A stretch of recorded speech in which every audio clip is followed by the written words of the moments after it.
Hi guys, so today is the day I'm talking about Tony Robbins' Money Master the Game, 7 simple steps to financial freedom. Now I've been really excited to talk about this book actually. I've been waiting for it. This book is actually what started my mind kind of ticking over how to progress my future really. I picked this book up. I originally read it on Kindle. Otherwise, this book would look destroyed because I've been just through that thing on my Kindle so many times. This book is absolutely fantastic and just absolutely what I know. It's thick. I know it's big. I know it's. If you read it, it does sound like he's repeating himself a couple of times. But honestly, I would highly recommend buying this book and giving it a read. This book is just fantastic. So in Tony Robbins' book, he tries to explain how to achieve financial freedom and how you can achieve that in a smaller, more condensed amount of time and with less money than you thought possible. So in this book, he begins by making you just understand the fundamentals of money. So that's things like rules from Rich Dad, Poor Dad, Think and Become Rich, all those, Think and Grow Rich, sorry, all those books that all come together.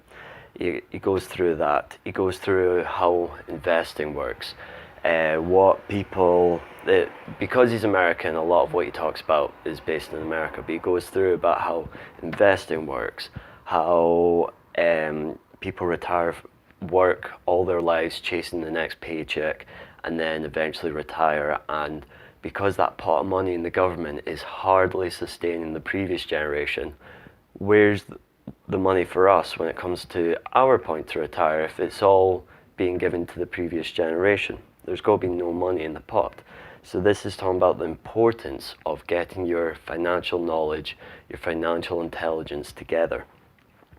So in this book, he gives a wide variety of aspects to read from just your general basic knowledge of investing principles, times where he's spoken and interviewed the top 0.01%, I think, of the investing world, so the richest people in the world, how they got there, how they maintain that wealth. That's the important part, is how you maintain it. So if you're poor now and someone gives you £1 million, chances are in 2 months' time you're going to be poor again. Why? Because you haven't used that £1 million intelligently. You've not used them to work for you. You've not used them to give you an income. You've just spend until it's gone. In this, he talks about how with investing and the right principles and the right use, it can give you a paycheck essentially every year for the rest of your life. So let's say you do have £1 million. If you manage to invest extremely intelligently, and let's say you get an 8% return, let's average 10. 10 is very high for investing, but let's say you get a 10% return every year. That is a salary of, that £1 million will give you a salary of £100,000 a year, every year, for the rest of your life, as long as you keep smart. So you've got £1 million, you spend it, you spent £1 million, it's gone. You live, let's say, 40 years, 40 years with that £1 million invested in properly. That's, well, 100,000 times 40, which is £4 million you've earned or spent, whatever you want to do with that money. But that's 4 million. You've quadrupled that initial sum with that over 40 years and managed to live a life you've always wanted to live. £100,000 a year is crazy. Admittedly, you need to have £1 million to begin to do that, but you get the rough idea. You can scale it up or down depending on where you are in life.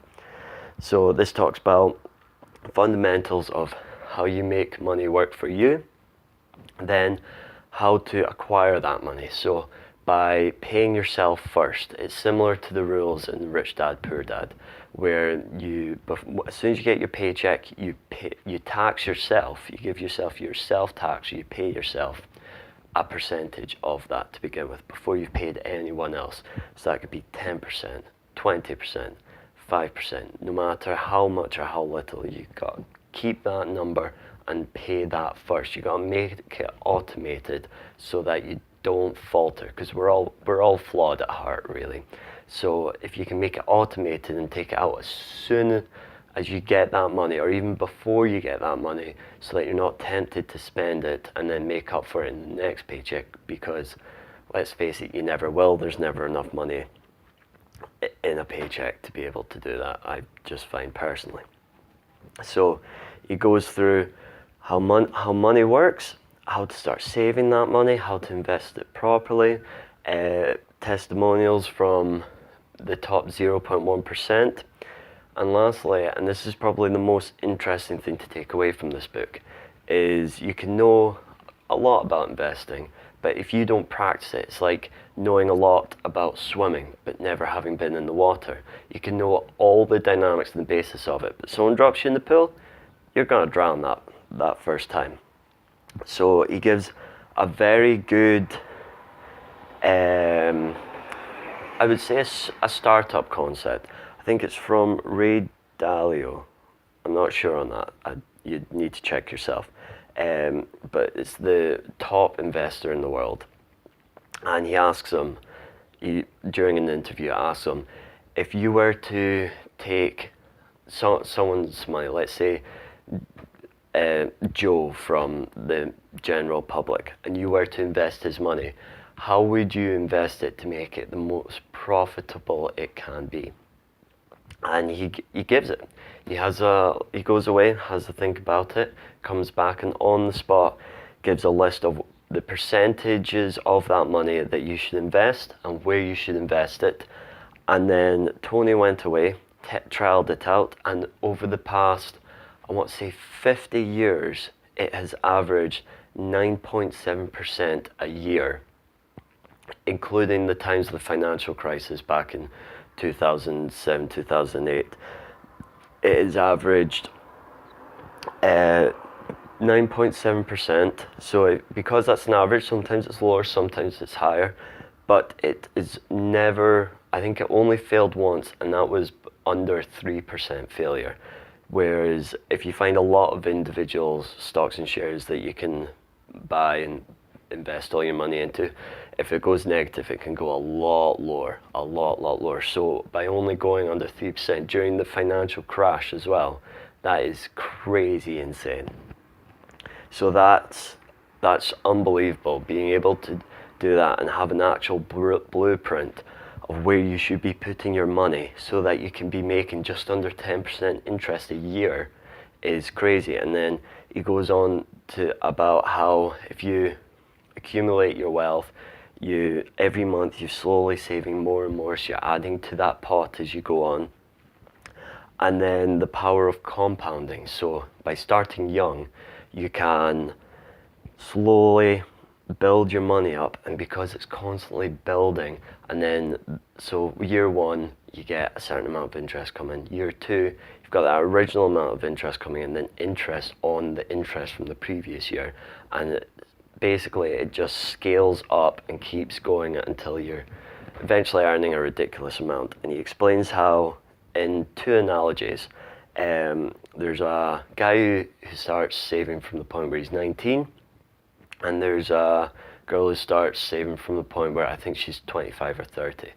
Now the guy who's 19 saves right up, I think, £200-300 a month, and puts it away, starts investing it straight away, and does that up until he's 30 years old, and then just leaves it. He's just like, no, I want to start spending an extra 300 quid a month. Maybe he's got children, maybe he wants to start taking more holidays, but anyway, he's stopped saving.